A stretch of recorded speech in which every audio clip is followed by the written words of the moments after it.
Si Angelica ang panganay sa kanilang magkakapatid. Talagang nagsisikap ang dalaga nang dahil siya na ang bumubuhay sa kanilang pamilya. Siya na din ang nagpapaaral sa kanyang tatlong mga kapatid na matataas ang pangarap sa buhay. Bawat sweldo niya ay nauubos at ang bawat kinakain niya ay kapos. Talagang nagtitipid upang makaraos sa buhay na hikahos. May sakit na din kasi ang kanyang mga magulang at hindi na din kayang makapagtrabaho pa. Nang dahil doon ay hindi na siya nakapagtapos sa pag-aaral, kaya ang kanyang pinasukang trabaho ay ang pagiging isang factory worker. Palagi siyang tinutukso ng kanyang mga dating kaklase na kanyang katrabaho sa isang kumpanya.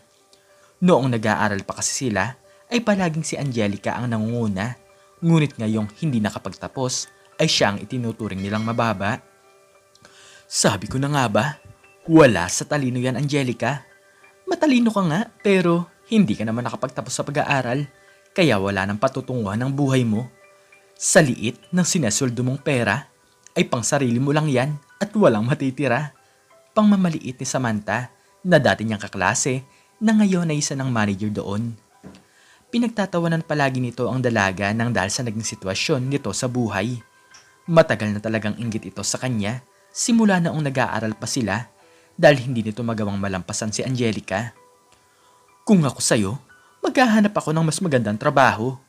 Tingnan mo ako, manager na, at kumikita ng malaki. Nakakakain ng maayos at mas sarap pa. Eh ikaw, palaging itlog ang ulam? Natatawang sabi ng babae. Napayuko na lamang si Angelica nang dahil sa panghamak nito. Sa araw-araw ay nagtsatsaga pa sa Samantha na puntahan ng dalaga para lamang maliitin ito at hamakin. Hindi na niya maintindihan kung bakit gano'n na lang ang kanyang dating kaklase sa kanya.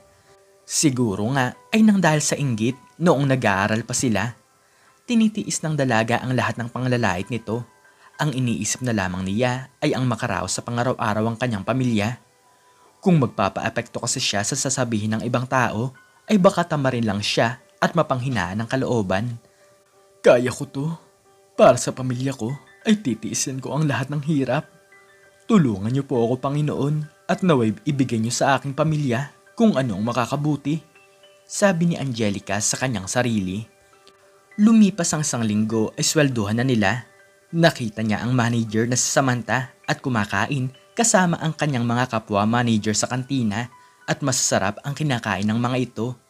Samantalang siya, kahit na bagong sweldo, ay nakukuha pa din na magtipid ng pera dahil sa kanya nga umaasa ang kanyang pamilya. Bumili lang siya ng 10 pisong kanin at meron na naman siyang baong ulam, itlog at nilagang okra. Muli ay nasilayan siya ng dati niyang kaklaseng si Samantha. Natatawa lang talaga ito sa mga nangyayari. Nakuha pa nitong ipahiya ang dalaga sa kanyang mga kasama. Mga managers, si Angelica nga pala, ang dati kong kaklaseng matalino. Kaso, yun nga lang, hindi nakapagtapos, kaya nagtatrabaho bilang isang operator. Bagong sweldo, pero itlog na naman ang ulam. Natatawang sabi ni Samantha. Nang dahil doon ay pinagtitinginan ng mga tao ang dalaga. Napapahiya na talaga siya sa mga panglalait ng babae. Tumayo na lang si Angelica at sa isang sulok na lamang kumain upang hindi na siya pagtinginan ng mga tao doon. May isa namang mabait na lalaki ang sumunod sa kanya dahil matagal na pala itong may paghanga sa dalaga. Sinamahan ng binatang si Edwin sa sulok si Angelica, sabay kinausap nito ang babae. Hayaan mo na yun sila, mga walang magawa sa buhay. Gusto mo ba ng ulam? Marami naman to at sayang lang kung may matitira lang. Nakangiting sabi ng lalaki na isa ding manager. Hindi na, okay lang naman ako dito sa aking ulam dahil sanay naman ako kumain ng ganitong mga pagkain. At bakit mo pa ako sinundan dito? Tanong ni Angelica. Wala lang, ayaw ko lang kasi na maramdaman mo na nag-iisa ka. Laki din naman ako sa hirap pero solong anak lang ako. Madali namang pag-aralin ng sarili kung walang ibang aasa sa'yo. Sagot ng binata. Nang dahil doon ay naging magkaibigan ng dalawa. Sa wakas ay palagi nang may kasama ang dalaga sa tuwing ito ay kakain ng tanghalian. Isang araw ay muling nag-init ang dugo ni Samantha.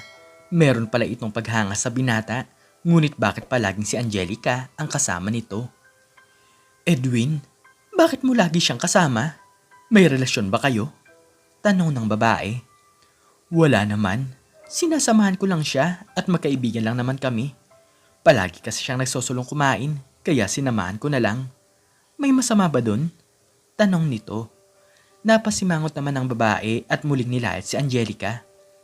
Manager ka? At operator lang yan? Gusto mo bang pagchismisan ka? Ngunit ipinagtanggol naman ito ni Edwin. Wala naman akong pakialam sa mga ganong bagay. Wala naman siguro masama sa pakikipagkaibigan, di ba? Sagot nito. Walang nagawa ang dalaga kundi ang umalis na lamang. Lalo pang nag-init ang dugo nito kay Angelica nang dahil sa kanyang nalalaman. Gumagawa pa nga ito ng paraan para masiraan ng dalaga. Kung ano-anong tsismisan ang sinasabi niya para lang pumangit ang larawan ni Angelica sa iba. Alam niyo ba, yung operator na si Angelica, namemera lang yun. Huwag kayong lalapit sa kanya. Si Manager Edwin nga, na biktima na niya. Siguro ay nagpapalibre yun para lang makakain ng masarap. Paano kasi?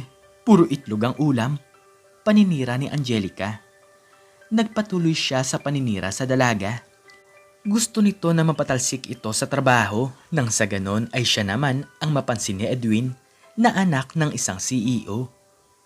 Lumipas ang mga taon, sa wakas ay napagtapos na niya ang isa niyang kapatid sa kolehiyo at lumipas pa ang mga taon ay ganoon na din ang iba niyang mga kapatid. Sa kabila ng kasiyahan niya ay bigla na lang siyang natanggal sa trabaho. Takang-taka si Angelica dahil wala naman siyang ginagawang masama. Ang tanging pinaniniwalaan lang ng kumpanya ay ang mga paninira ni Samantha. Wala nang nagawa ang babae kundi ang maghanap ng trabaho. Ngunit pinigilan ito ng kanyang mga kapatid. Ate, gusto mo bang mag-aral? Kami naman ang magpapaaral sa'yo. Sabi ni Carlo. Kahit may edad na ay nag-aral pa rin si Angelica. Tinanggap nito ang alok ng kanyang mga kapatid at ito naman ang mga sumusuporta sa kanya. Masarap sa kanyang pakiramdam na bumabalik sa kanya ang mga paghihirap at ang pagsisikap na inilaan niya para sa kanyang pamilya. Dumaan ang mga taon ay nakatapos na ang dalaga. Masayang masaya ito dahil naituloy niya ang pangarap niyang makapagtapos sa kursong marketing management. Magaganda ang naging trabaho ng kanyang mga kapatid at mabilis silang nakaahon sa kahirapan. Nakapag-abroad kasi ang dalawa sa kanila at si Carlo naman ay isa ng chef sa isang mamahaling restaurant. Gumaling na rin sa kanilang mga karamdaman ang kanyang mga magulang dahil may pera na sila. Ayaw maging pabigat ng kanyang nanay at tatay, kaya't humiling ito sa kanila ng maliit na puhunan at nagtayo ng isang tindahan. Sa telepono ay nagkakausap pa din si Angelica at Edwin. Inaalok ng binata ang dalaga na baka naman pwedeng mag-apply ulit siya ng trabaho sa dating kumpanya na pinagtatrabahuan niya. Hindi bilang isang factory worker, kundi bilang isang manager.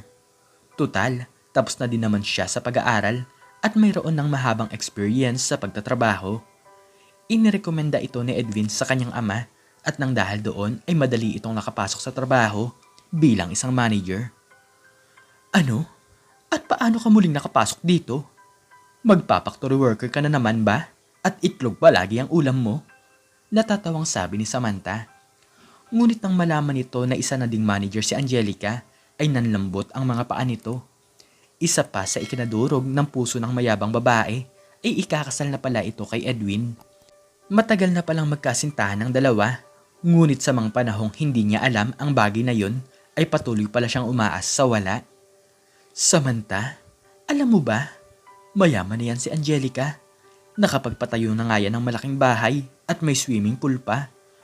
Kaya pala siya nagtitipid dati ay marami siyang pinag-aaral ng mga kapatid. At noong nakapagtapos na ang mga ito, ay bigla ng kanilang naging pag-unlad. Sabi ng isang manager. Labis ang pagkainis ni Samantha dahil na kay Angelica na ang lahat ng swerte. Ang dati niyang minamaliit ay mapapangasawa ng isang binata na labis niyang hinahangaan. Lalo lang yayaman si Angelica dahil anak ito ng CEO.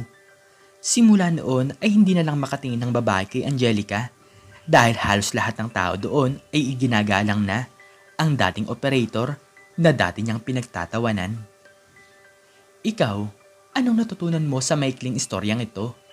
I-comment mo sa baba ang iyong natutunan. At hanggang dito na lamang po nagtatapos ang aking istorya at sana po ay nagustuhan nyo ito. Please like, share, and subscribe and click the notification bell para lagi kang updated sa mga bago kong istorya. Muli ay maraming salamat po at God bless us all.